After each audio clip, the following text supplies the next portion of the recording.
Buenos días amigos, hoy martes 20 de febrero de este 2018. Bueno, como ustedes están en conocimiento desde anoche, se produjeron varios cambios, lo que parece ser la primera oleada de cambios en el gobierno que pudiera, por tanto, entonces repetirse con otros cambios de posiciones. Lógicamente, no estamos hablando aquí de despido ni nada de eso, sino rotación de funcionarios que, sin embargo, en el caso de Luis Henry Molina, que acababa de ser nombrado en el CRD, pasa a dirigir ahora Indotel. Chanel Rosa Chupani al dirigir el Servicio Nacional de Salud cuando estaba en SENASA. Ahora Marius de León Pérez es el que va a dirigir el CRD, que como ustedes saben tiene un compromiso muy importante, que es el de promover las exportaciones este año, en el año de las exportaciones. Y Mercedes Rodríguez, la subsecretaria administrativa de Salud Pública, pasa a ser, Mercedes Rodríguez Silver, pasa a ser la directora de SENASA. Rafael Suberví Bonilla, un importante dirigente histórico del Partido Revolucionario Dominicano, es el que va a presidir el Consejo de Administración de YEHIT, que es de la empresa hidroeléctrica del Estado. Otros cargos son los de Ricardo Rojas León, que pasa a ser miembro de la Junta Monetaria, periodista de origen, que ha devenido en abogado, experto en Derecho Internacional y otras especialidades. Ha sido elevado a la Junta Monetaria luego de un largo proceso de formación en el interior del Banco Central de la República Dominicana. Ángel Cano va también a la Comisión Nacional de Energía. Esos son algunos de los cambios más resaltantes de la oleada de anoche, que incluyó varios puestos de segundo orden en la administración pública y en el servicio exterior. Bueno, vamos a ver de aquí al 27 de febrero si esta oleada se repite, porque ha creado, después de todo, muchas expectativas. Ustedes saben que el Estado es el principal empleador nacional. Emplea entre 550 a 600 mil personas de la nómina nacional. Y es además el que dispone de puestos mejor remunerados por mucho con respecto al sector privado, que si bien tiene algunos puestos muy remunerados, son en los más altos y muy escasos de las corporaciones privadas, bancos, grandes empresas, pero esas son comparadas con las instituciones públicas minoritarias, porque aquí son pocas las corporaciones que existen con puestos ejecutivos importantes que pagan muy bien, muy por encima de lo que ganan los servidores públicos, pero los servidores públicos están diseminados en numerosas instituciones, y si a cada una de esos servidores, incluyendo los miembros de los consejos de administración de esas instituciones, se les da un salario que está muy por encima de lo que es el salario mínimo, a veces hasta 10 o 15 veces más que el salario mínimo, 20 veces más.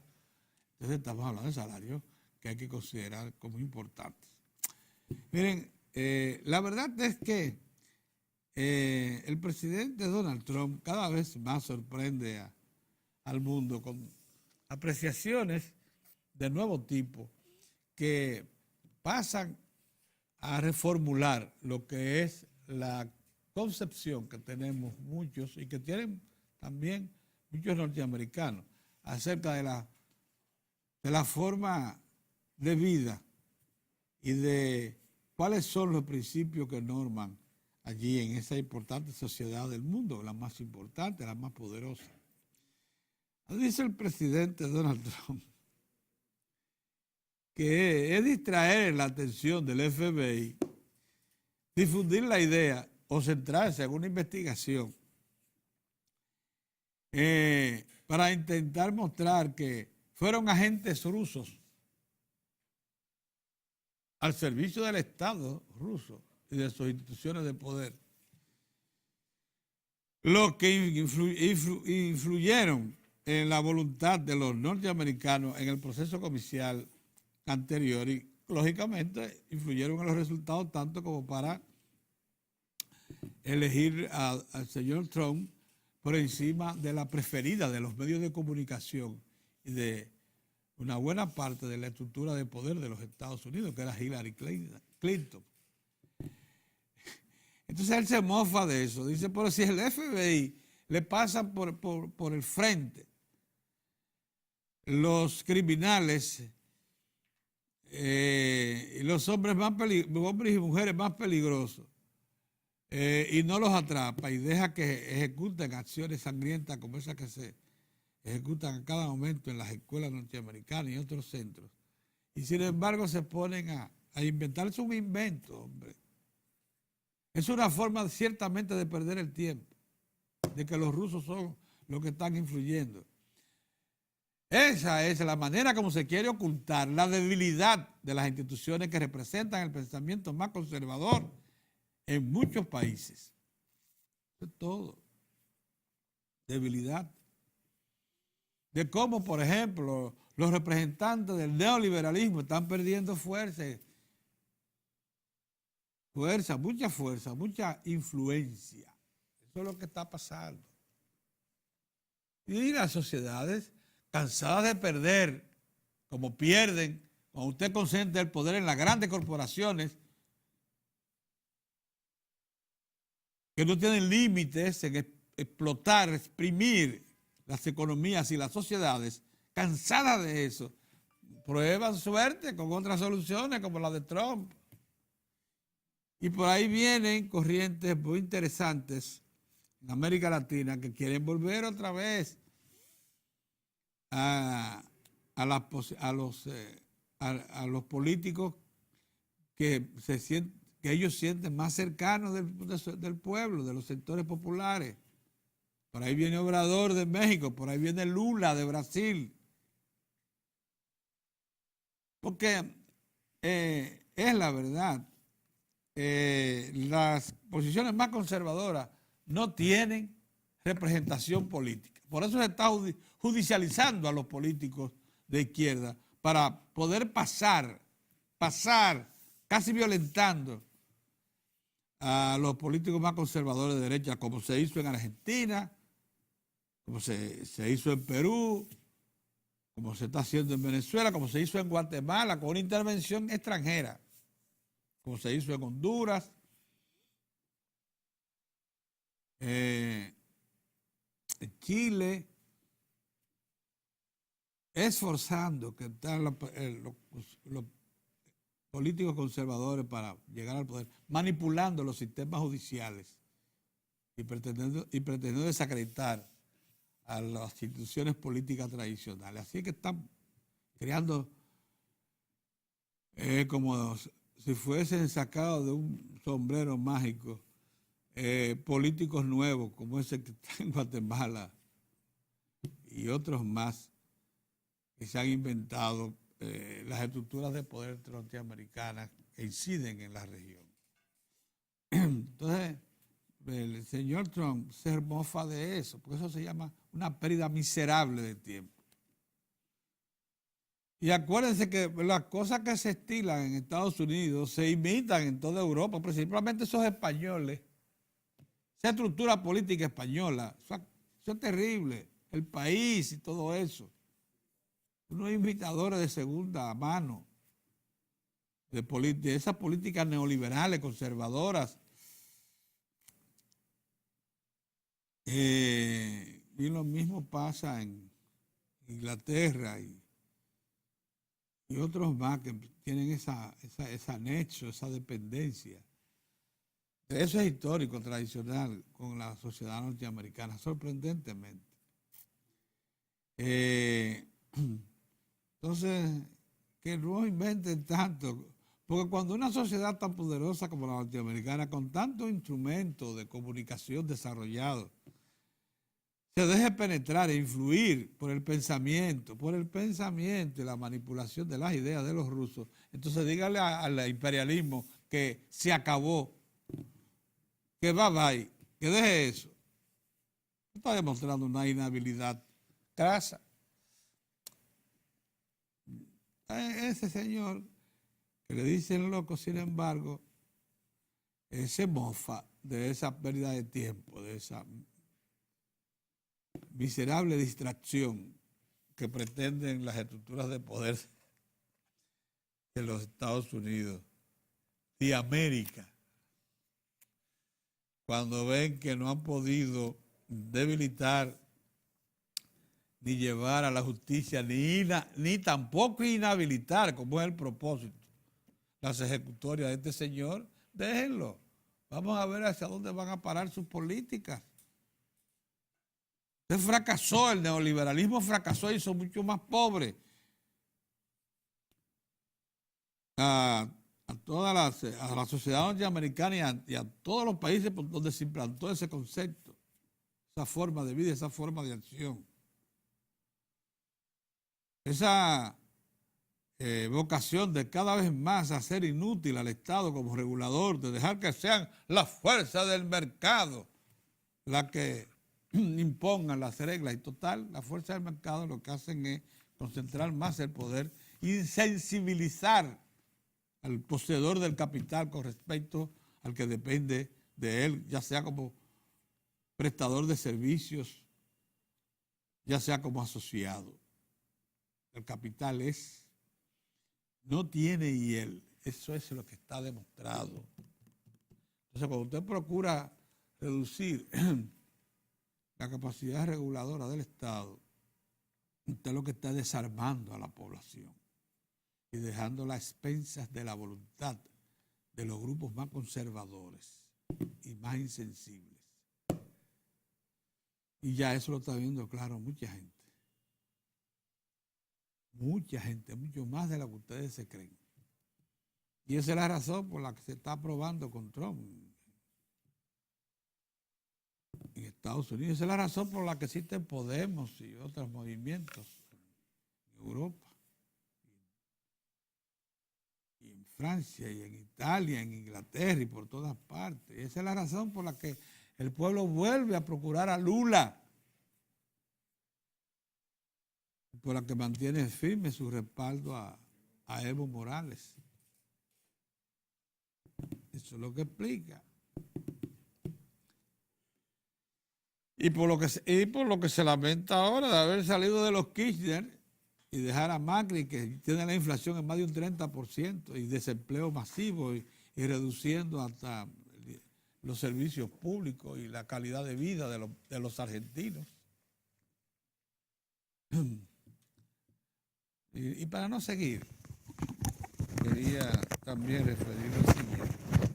Miren, el buen juicio aconseja a quienes por fundamentalismo nada más se oponen al desarrollo de la minería en el país, sin ninguna otra argumentación, ninguna, no la tienen.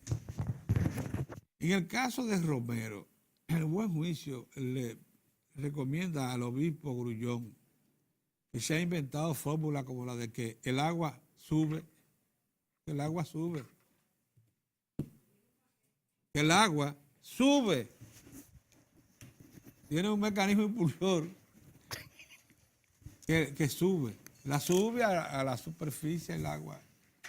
Pero ven acá, en toda parte el agua lo que hace es que percola.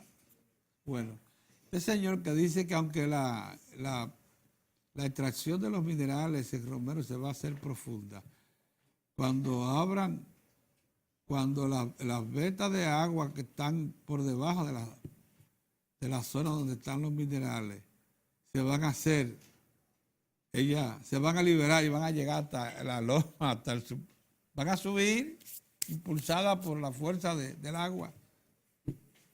¿Qué cosa más grande esta? Bueno, pero lo que quiero significarle es lo siguiente. Independientemente de que todo lo que se está diciendo sobre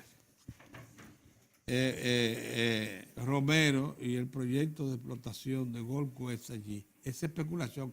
Aún quienes consideramos que muy probablemente la propuesta que haga Gold Quest para explotar ese yacimiento esté liberada de riesgos mayores al ambiente, riesgos que no sean curables en tiempos relativamente cortos. Aún quienes consideramos eso de antemano, porque sabemos que ha habido avances notables en la minería, estamos todavía faltos de información para poder opinar de manera definitiva sobre el tema. O sea, mucho más los críticos.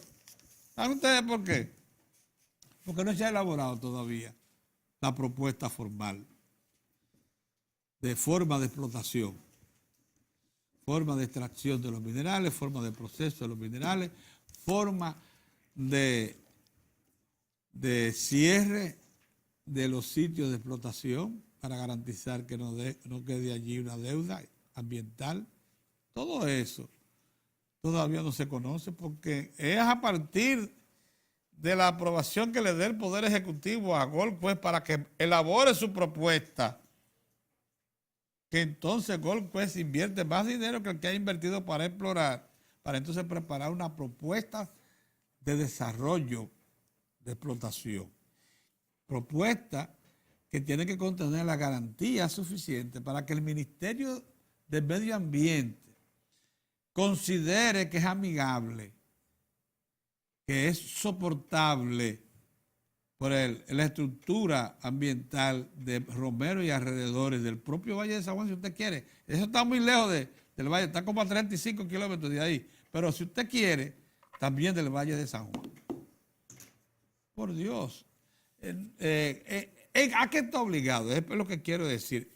El presidente de la República. El presidente de la República no va a negar autoridad a un Ministerio de Energía y Minas que tuvo meses, más de un año estudiando la factibilidad o no de explotar el yacimiento, la factibilidad de explotar. Factibilidad. Todavía no de un proyecto. Lo factible que resultaría extraer de allí, de unas reservas probadas, alrededor de 1 millón de onzas de oro, luego del proceso, una cantidad apreciable de onzas de plata, 5 o 6 veces esa cantidad, y también una cantidad apreciable de cobre. Eso, lógicamente, en la porción mineral que se ha descubierto, porque todo el mundo sabe que una vez se inicia una explotación, prosiguen los programas de exploración y pudiera eso extenderse más. Ahora bien,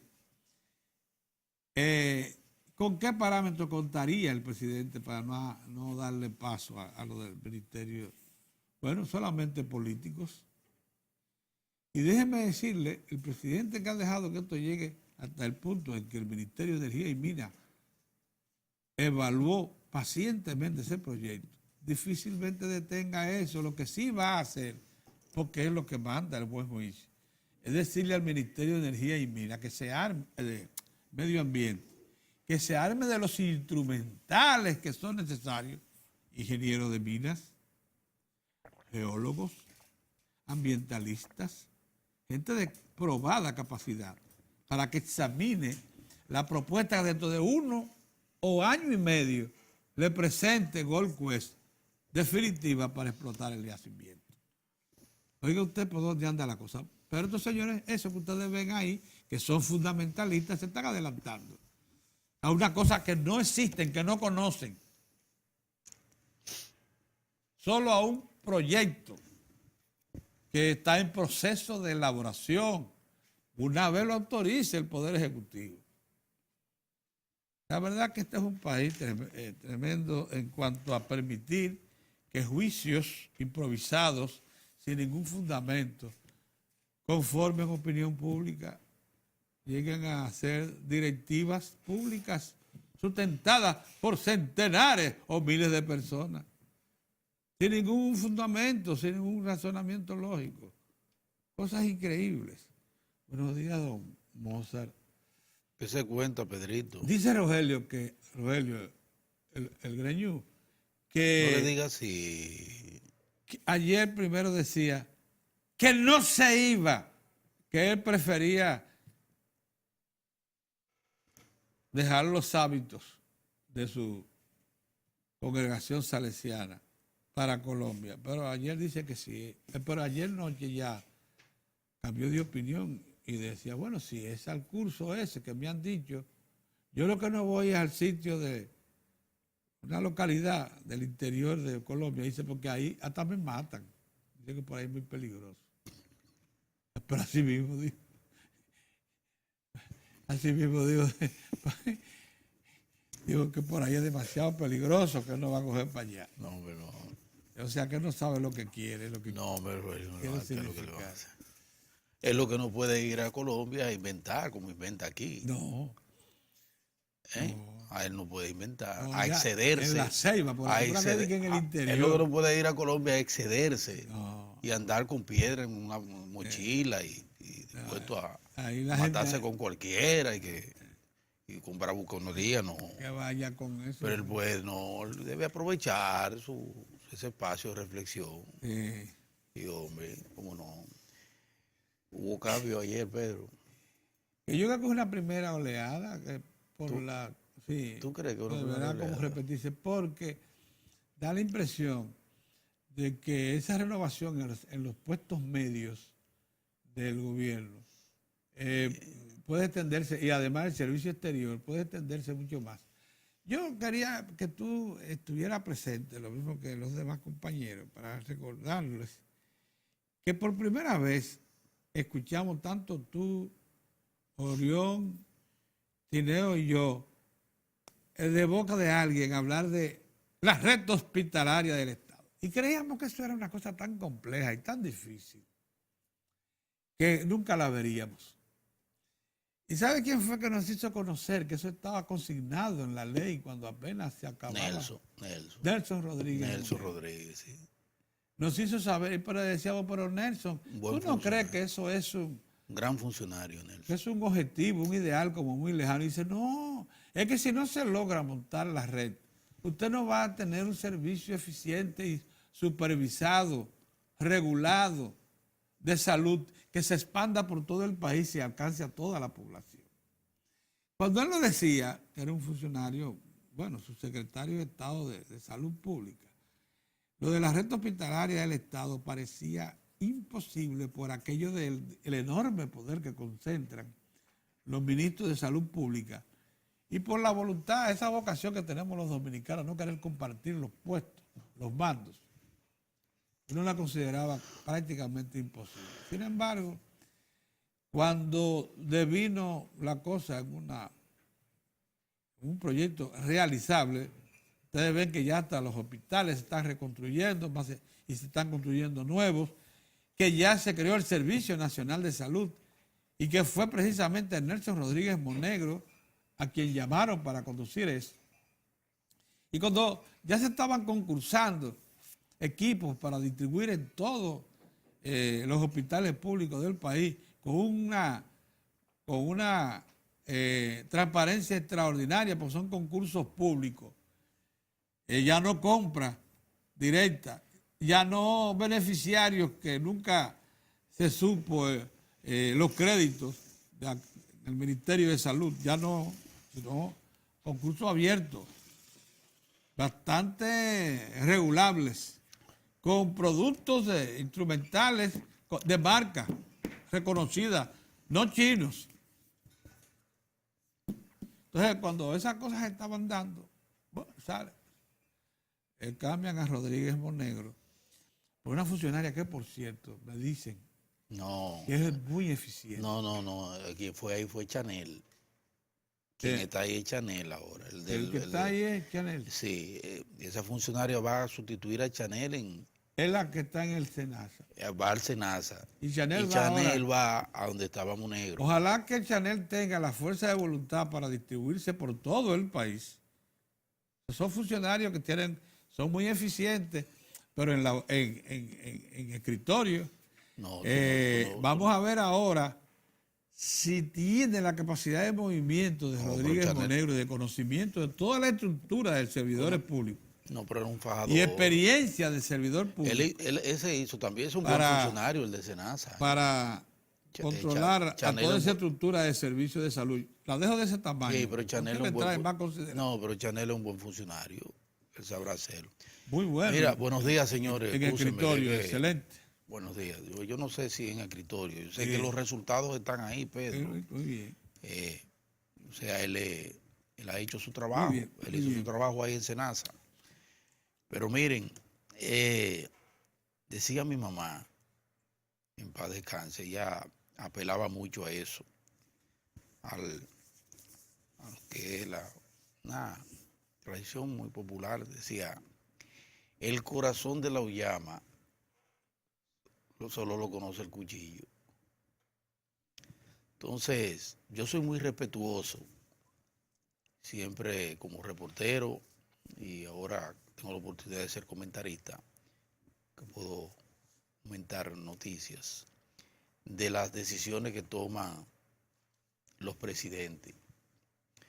Bueno, de las decisiones que toman los estamentos, ¿cómo te digo, Pedro? Si tú estás frente de una gerencia y tú estás tomando tus decisiones como los directores de medios, por ejemplo, toman sus decisiones, pueden ser decisiones que a uno le puedan lucir equivocadas, erradas, pero son decisiones. El solo hecho de usted ser capaz de tomar decisiones, ya eso de por sí es importante. Y entonces el presidente de la República ha hecho estos movimientos que tú dices que podrían seguir. Bueno, eso está, yo no sé si van a seguir. Si siguen, bueno, pues bienvenidos sean. Yo no estoy criticando la No. decisiones. Yo lo que estoy es resaltando las condiciones. Yo no estoy diciendo, no. Estoy diciendo las por lo que se acaba de dar. O sea, hay cambios ahora.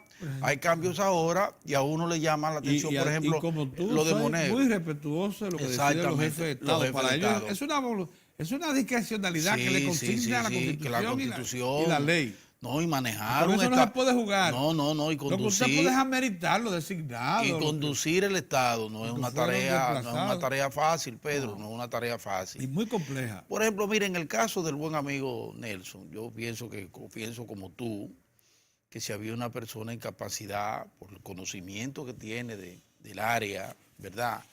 Y por la vocación de Nelson de ser un servidor público en esa área, pienso que hizo un buen trabajo.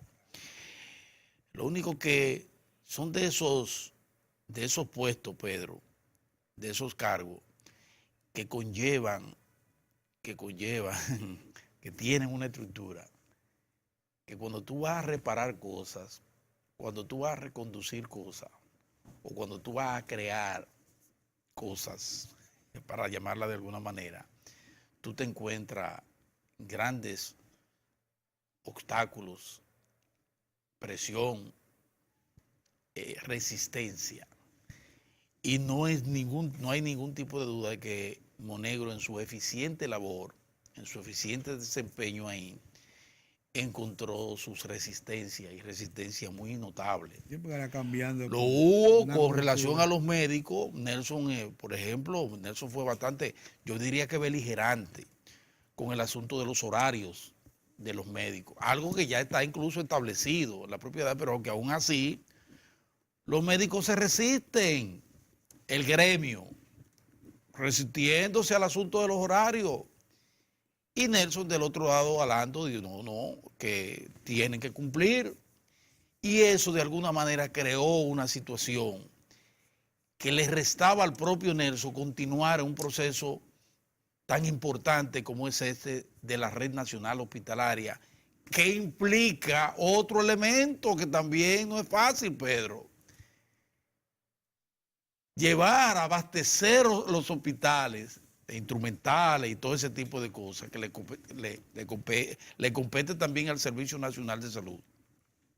Tampoco es tarea fácil, porque ahí había prácticas que reñían con lo que es la visión y con lo que es la conducta de un hombre como Nelson. Y la buena administración. Y de la buena administración.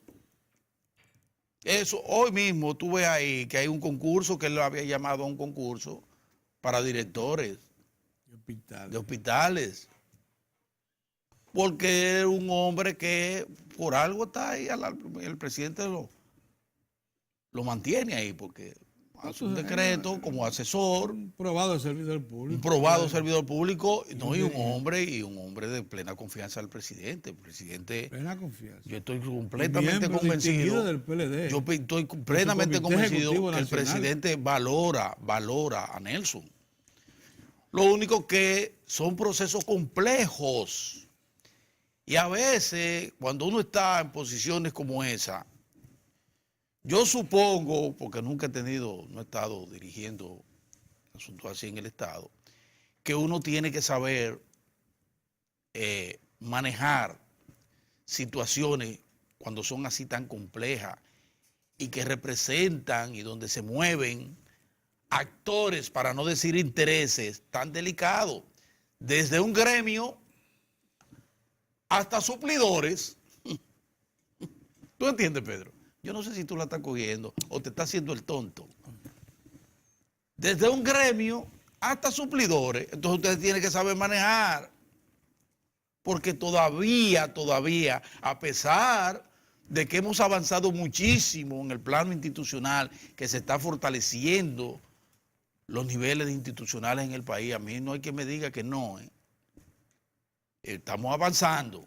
Y los niveles de transparencia y la rigurosidad del Estado para que se cumplan los procedimientos y las leyes, muy a pesar de eso, hay otros elementos que siempre afloran, como ese que yo denomino el costo político, que es un flagelo, porque impide accionar más allá de lo que el sistema ya creado permite. Eso que está sucediendo con esa indefinición que nos va a llevar unos años, eso de la mina. Eso también. Sí, eso es costo, eso olvídate que hay un componente de orden ¿qué? De orden político. Sí, sí. Y los tiempos no hay por qué violentarlo, y esos manipuladores lo saben. ¿Tú crees que no lo saben? Por eso se adelantan y le hacen misa y manifestaciones. Que al río San Juan. Y manifestaciones, y se inventan muchísimas cosas, porque saben perfectamente bien que aquí está el fantasma del costo político. Sí. Y asustan y presentan, y lo presentan. Entonces eso acontece en otras áreas que hemos ido superando, porque mira lo que ha hecho el presidente de la República en el sector eléctrico. No sé. Para eso hay que tener voluntad, pero de la buena, de la buena, y ha avanzado con todo, rompiendo esquemas. Nos haber llevado del centralismo de los hospitales, sí, de un Ministerio de Salud Pública, sí, que movía desde el último médico a descentralizar eso hasta el encargado de limpieza. Descentralizar eso y llevar eso, ¿tú crees que eso es fácil? A una red hospitalaria como la que existe. No. Tener hospitales ya autosuficientes. De los casi 100 hospitales del país, ya hay hospitales autosuficientes. Pero lo mismo que está aconteciendo en educación, Pedro. Ya la cosa está camino. Lo mismo que está pasando en educación. Es lo mismo, con la ley. Es lo mismo. Esta gestión, el presidente Danilo Medina ha sido capaz de eso, Pedro, de afrontar y continuar ese proceso de reforma. Porque cuando tú estás en una gestión en serio, con voluntad, con riesgos, consciente de esos riesgos, y tú avanzas, tú tienes que avanzar con pasos muy firmes. Tú no te puedes tampoco acelerar más de lo debido, porque también entonces encuentras que puedes atropellar. ¿Entiendes? Y entonces yo pienso que con el camarada Nelson pasó eso. Él iba bien, pero llega un momento en que tú tienes que saber sortear, torear situaciones y reconocer realidades que no se cambian de la noche a la mañana. Porque hay que cambiar en democracia, Pedro. Tiene su costo, tiene su precio. Es en democracia. Es lo más difícil que hay. Muy difícil. Cambio en democracia. Muy difícil. Porque tú lo que tienes la mandaria, tú agarras y haces tu pinochotea, para llamarlo de alguna forma. ¿Quieres reforma? Un guardia. Pero no es así y no debe ser así. Nosotros apostamos que sea en democracia. Pero eso entonces, ahí vienen los que se aprovechan de eso para tratar de obstaculizar. Entonces yo voy a esperar, vamos a seguir esperando, Pedro. Me voy al amigo Fello Suberví, incorporado. Ricardito Rojas León, un abrazo para Ricardo Rojas León. Periodista que llega a la Junta. Un periodista que llega, bueno, ahí hubo mucho, porque por ahí pasaron directores, como don Rafael Herrera tuvo en la Junta Monetaria por mucho tiempo. Ramón Núñez Ramírez está ahí, sí, ¿verdad? Entonces ahora Ricardo Rojas León, una de las personas, nosotros tenemos, yo en el plano muy personal, mucho aprecio y admiración porque Ricardo ha sabido crecer, desarrollarse, emplearse a fondo para cultivarse, conocer bien eso donde se colocó, que es el sistema monetario financiero del país. Ricardo se empleó a fondo en eso, abogado también. Yo pienso que esa fue una buena designación, la de Ricardito Rojas León en la Junta Monetaria. Yo pienso que es importante y quiero desde aquí darle un abrazo al colega y amigo Ricardo por esa designación que proviene del presidente de la República. Pero como tú dices, vamos ahora a esperar. Hay otras designaciones que se han dado, o sea, la Indotel, por ejemplo, ese joven talento, Luis Henry Molina, un jovencito, a propósito de lo que hablábamos ayer, Pedro, de estos jóvenes que se han incorporado al Estado. De una probidad indudable. Óyeme, indudable, y la eficiencia, el talento, la forma en que se conducen con tranquilidad, sin estridencia. Mira cómo estaba ahí fajado en 6RD, fajado el joven. Un servidor 1A. Yo pienso que va a ser un trabajo. Y sin aspiraciones a puesto electivo. Sí, eso digo, sin estridencia, sin tratar de colocarse más allá de colocarse. Bueno. Luis Henry Molina, yo pienso que es una buena designación en un sector donde él puede y deberá, yo estoy seguro, que aportar mucho, que es en el Indotel, que tiene grandes retos, Pedro. El Indotel por delante con esa banda ancha. Bueno, ahí hay que marcharle a muchos intereses. Y ahí hay situaciones dadas. Sí, pero yo confío mucho en jóvenes talentos. En jóvenes talentos como ese.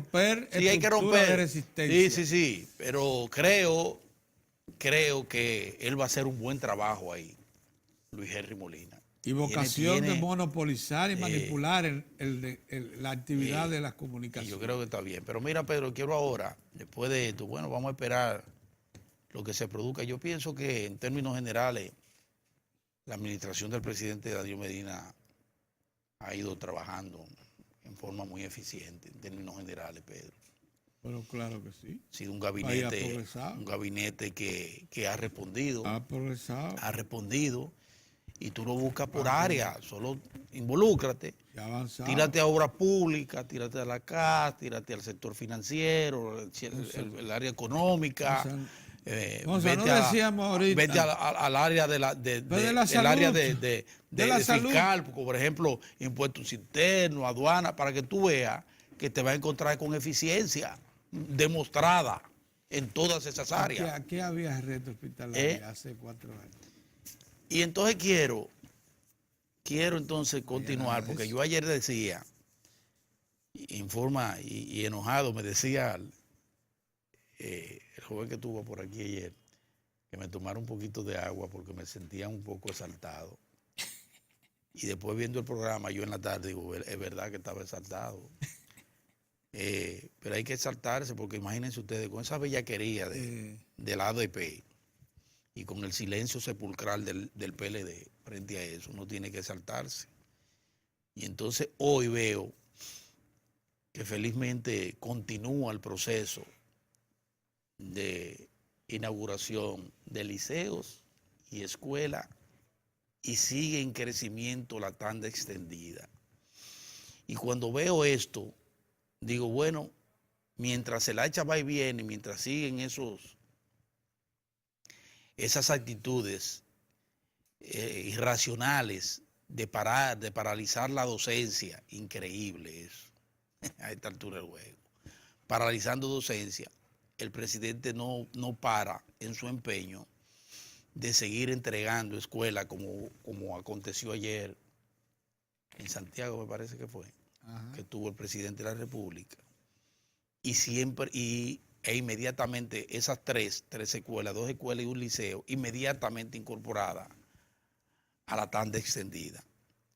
Que no voy a dejar de ponderar ese gran paso que dio el Estado Dominicano con un programa como este, de tanta envergadura y que se siente tanto en el seno de la familia, de los estudiantes, en el presupuesto familiar, en la tranquilidad del hogar de una madre y de un padre que llevan a sus hijos a las 8 de la mañana y los recogen pasadas las 4 de la tarde, sin el tormento de qué buscar para el desayuno, qué guardarle en la comida y qué tener para una merienda. Además, sin el tormento de que no puede la dama o el señor ir a trabajar porque tiene que recoger al muchacho a las 12 del día y venir rápidamente, incorporarse para inmediatamente ponerse a cocinar e inmediatamente seguir con el niño para trabajar con las tareas. Todo eso, Pedro, resuelto con un programa maravilloso y efectivo como es el de la tanda extendida.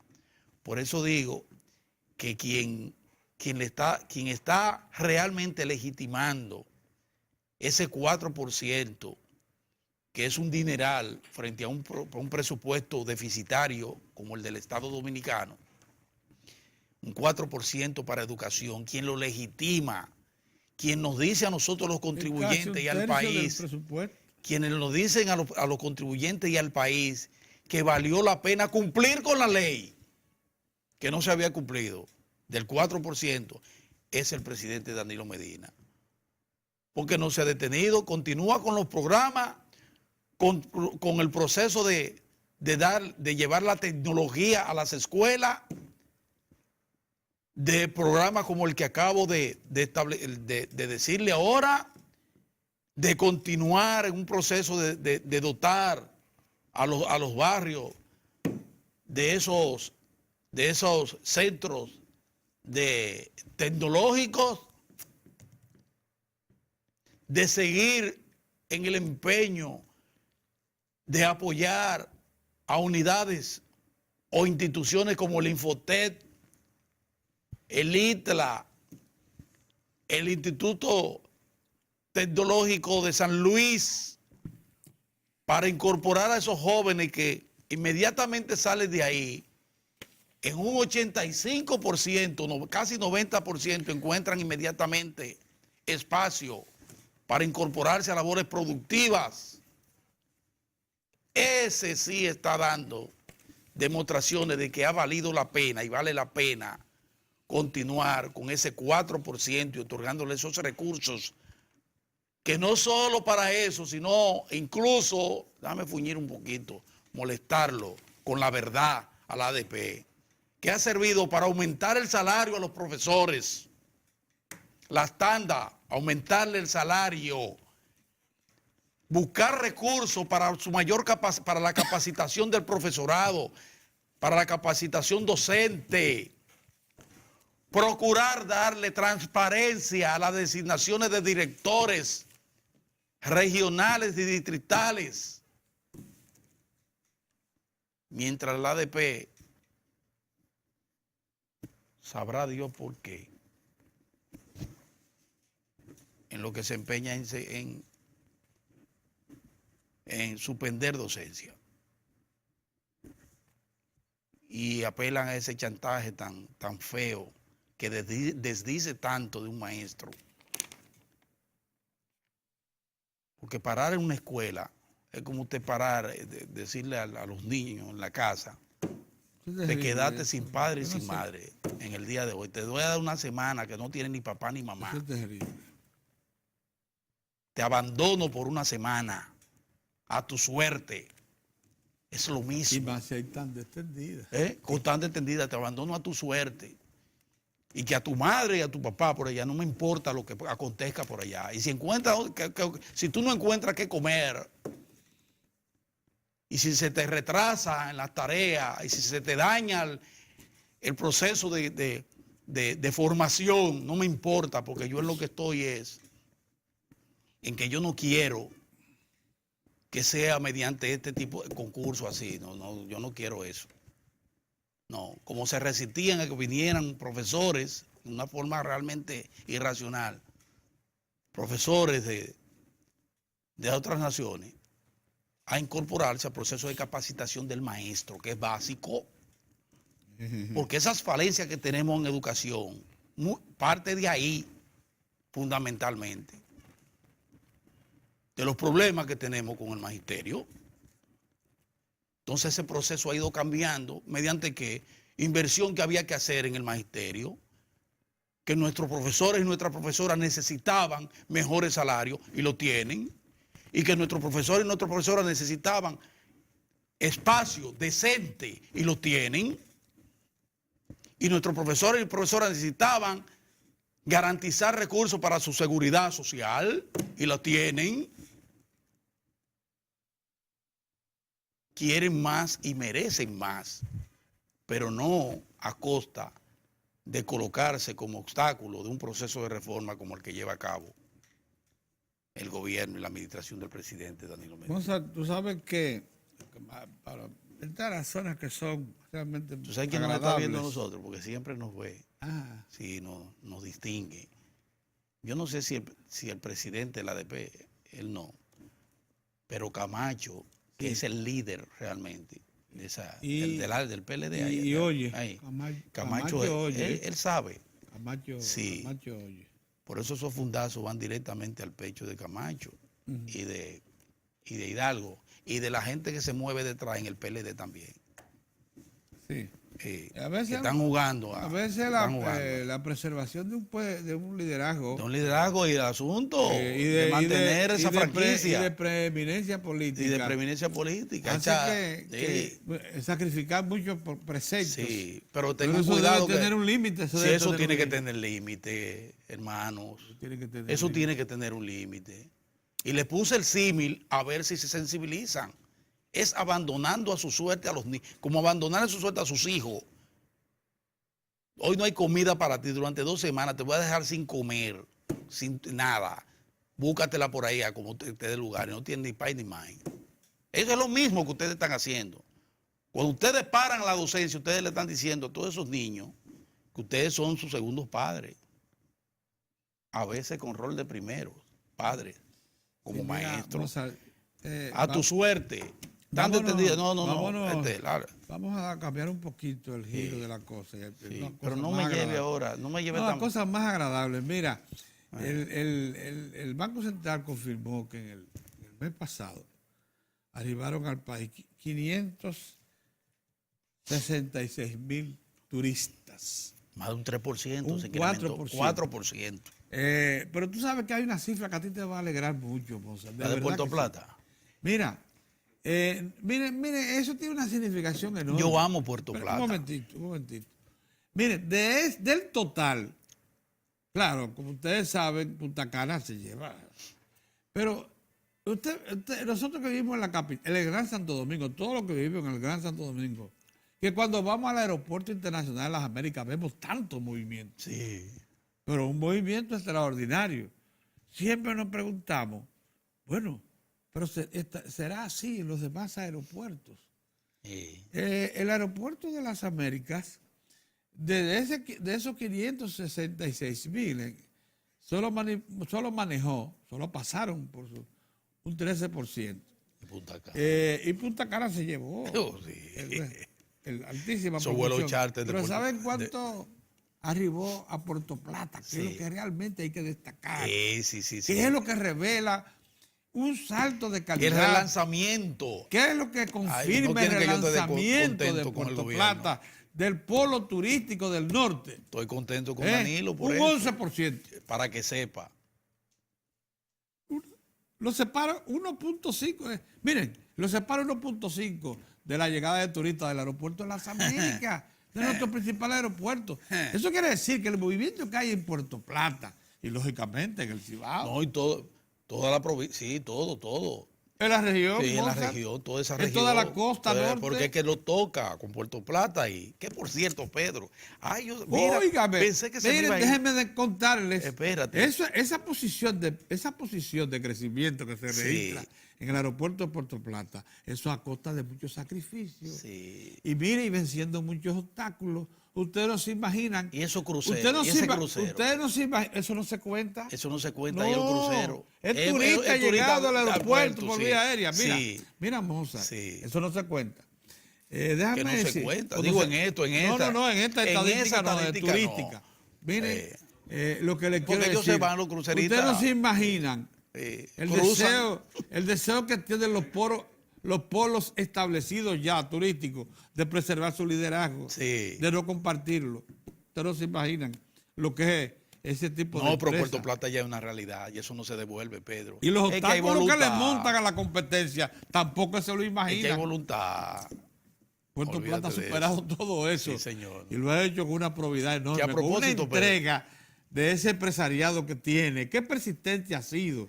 Sí. El empresariado ligado al turismo de Puerto Plata. Yo lo celebro, y lo celebro Ellos con- se habían con agachado un mucha- poquito porque a ellos les picó en un momento Sí. ese gusanillo de que todo lo haga el Estado. Y entonces como que se agacharon. Sí. Pero era que los niveles de frustración por la bellaquería. Mucha Porque bellaquería. fue que prácticamente hicieron que olvidarse de Puerto Plata y todo estaba concentrado en un solo lado. Yeah. Yo no tengo que decir dónde, un solo lado. Y entonces, Pero dilo. pero ahora no, Puerto Plata entonces vio en Danilo Medina, pero mira la voluntad aquí, lo que me faltaba. Y entonces ese empresariado se ha incorporado. Y ya tuve las inversiones que retornaron, gente que se había agachado, que decía, no, yo me voy a retirar de esto, porque esto me Cibaeño, ha del centro quebrado. del Cibao. Sí, me voy de a quedar. Santiago, Espaillán, Sí, cogieron para allá. ¿Tú entiendes, Pedro? De la ¿Qué te iba a línea, decir? empresario de la línea. ¿Qué te iba a decir Oye, antes de que con vayamos a la Puerto pausa, Pedro? Déjame aprovechar que no están los dos. Plata. ¿Qué es que colegas. tú quieres celebrar? Oh, tú sabes que hace tiempo, porque ahí está la maqueta hecha incluso, está de eso, ¿De qué? el trencito que va de carga y pasajero que va desde Jaina,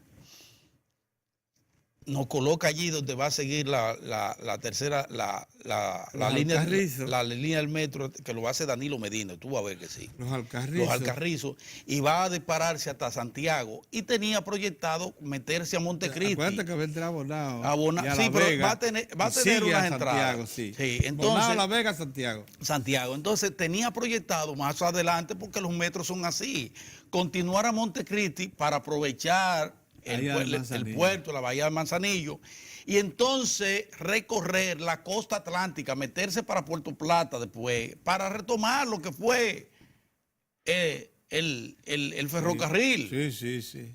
¿Entiendes? Todo eso estaba contemplado. Y no se descartó que después, diéramos el salto y entonces cruzáramos de aquel lado donde están los muchachos, los haitianos.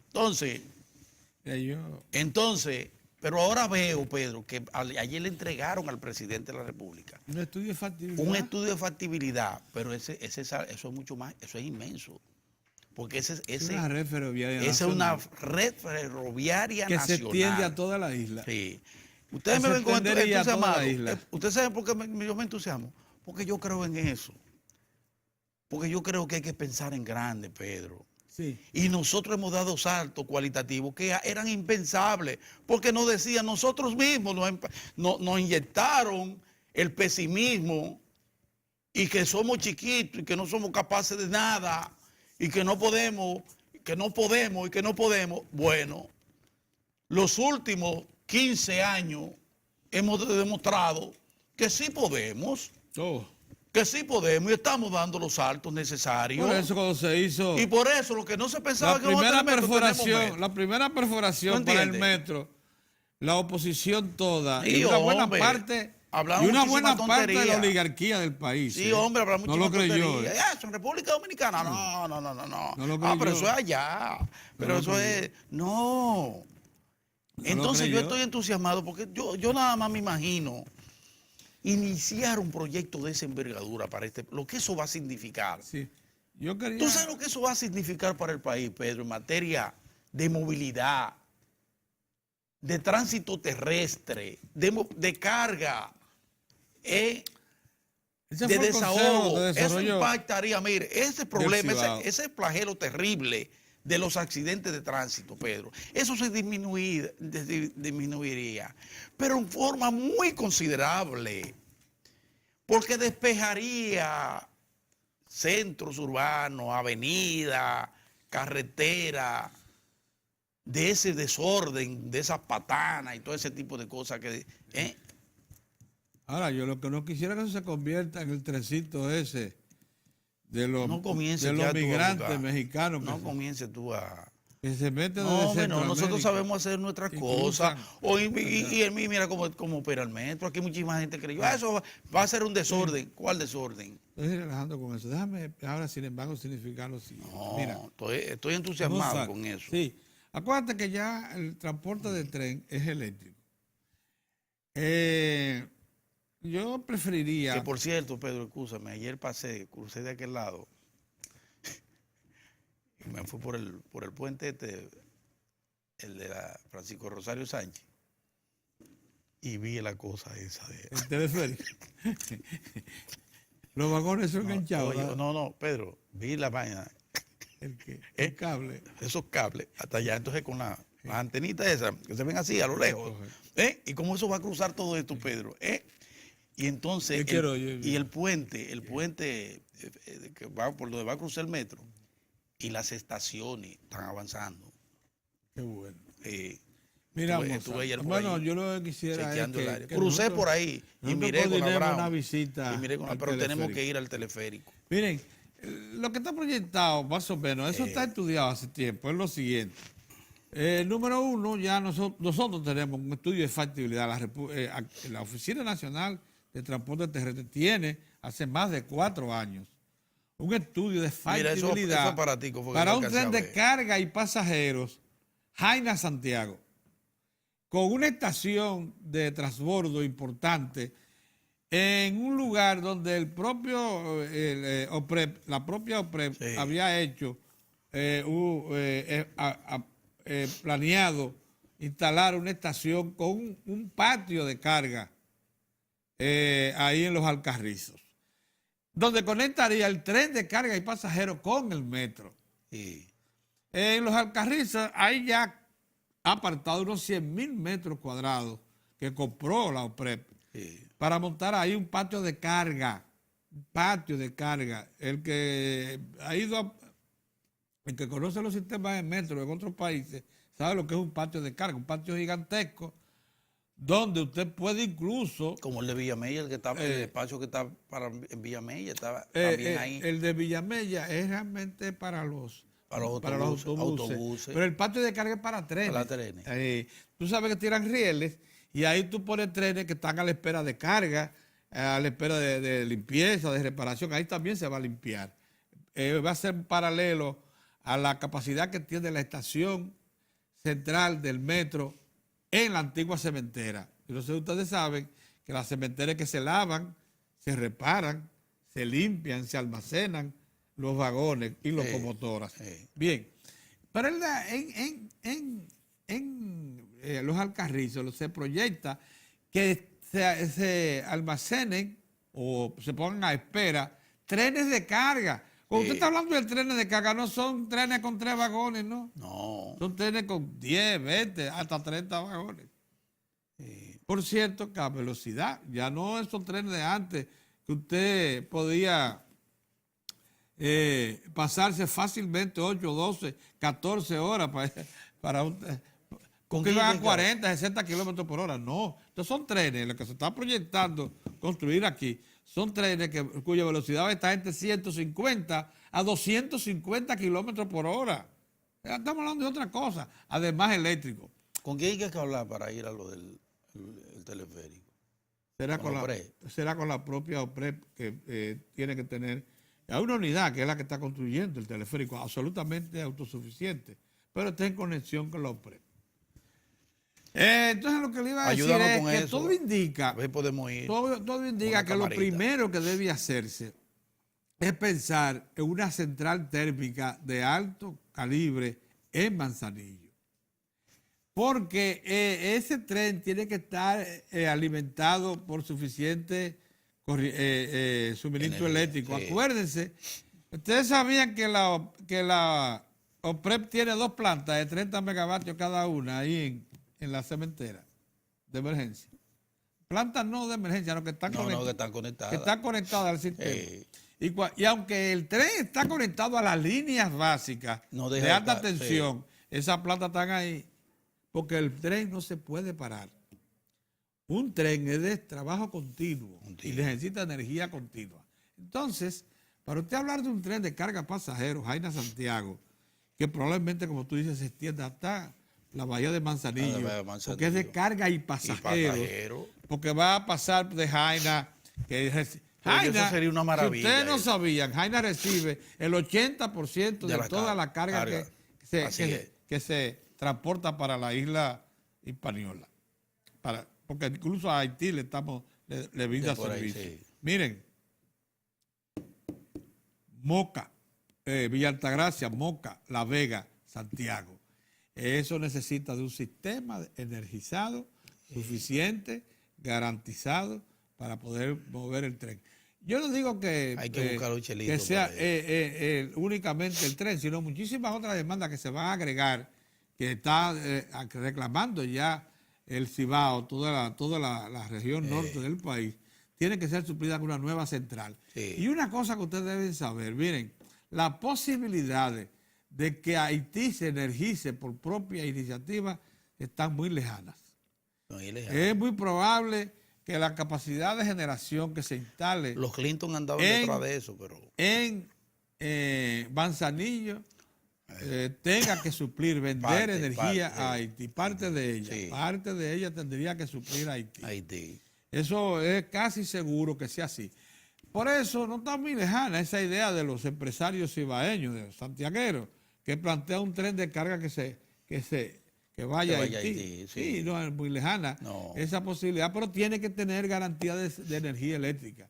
Y para eso se necesita una central en Manzanillo. Pero eso en el tiempo. Ahora lo que necesitamos es Jaina, Santiago y después Santiago. Motivando la inversión ya de Manzanillo privada, ya es un cruz. Motivando a la inversión privada se puede todo eso. Todo eso. Siempre que se demuestre que son oportunidades de negocio.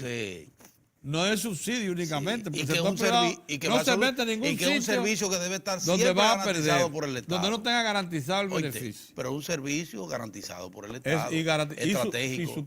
Y supervisado por el Estado. Por el Estado. Lógicamente. Mira, vamos a ir a una pausa y volvemos. ¿Qué tú crees? Eso está bien. Pues ya parece que los jóvenes no van a venir. No, ya estamos a la espera de don Julio Ortega Tous. Sí. Nos vemos ahora.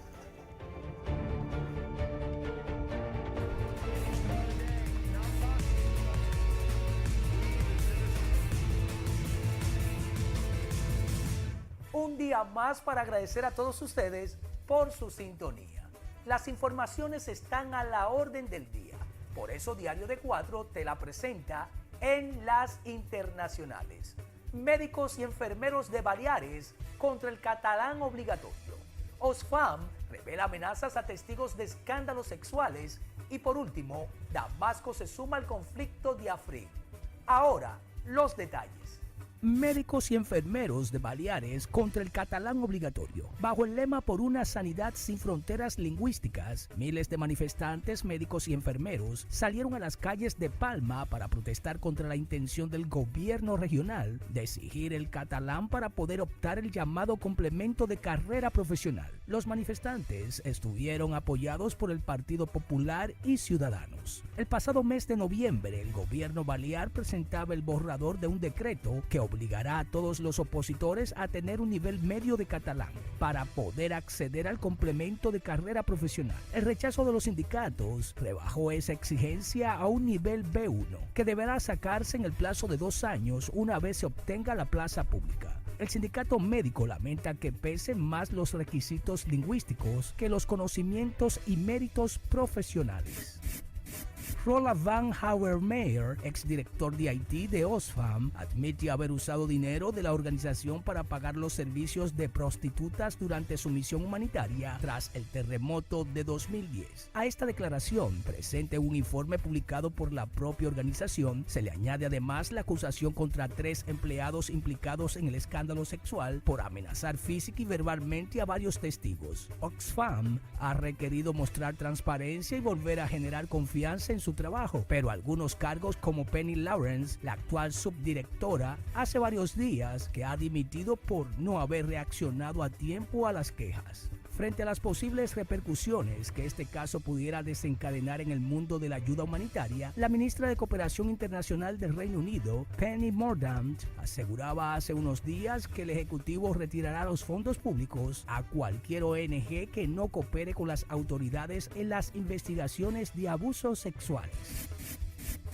El conflicto de Efraín se enreda aún más. Las autoridades sirias anunciaron que en cuestión de horas sus tropas llegarán a este importante enclave, situado en el norte del país, para apoyar a las milicias kurdas que desde hace un mes luchan aquí contra el ejército turco. Afrin, muy cerca de la frontera con Turquía y controlada por la milicia kurdo-siria, Unidades de Protección del Pueblo, YPG, es desde el pasado 20 de enero escenario de la llamada Operación Rama de Olivo. Una ofensiva llevada a cabo por Ankara basándose en su derecho a defenderse de la amenaza kurda. El reciente acuerdo entre el gobierno sirio y el YPG añade un nuevo protagonista a un conflicto con muchos actores secundarios. Turquía cuenta con el apoyo de las facciones rebeldes sirias, Estados Unidos es el encargado de armar a las milicias kurdas y Rusia hace de interlocutor entre los kurdos y Damasco. Un avispero que ahora se reproduce aún más y que ya se ha cobrado la vida de cientos de personas entre militares y civiles. Para Diario de 4 en las internacionales, Giovanni Ramírez. Ahora vamos a una breve pausa y luego continuamos con más de Diario de 4.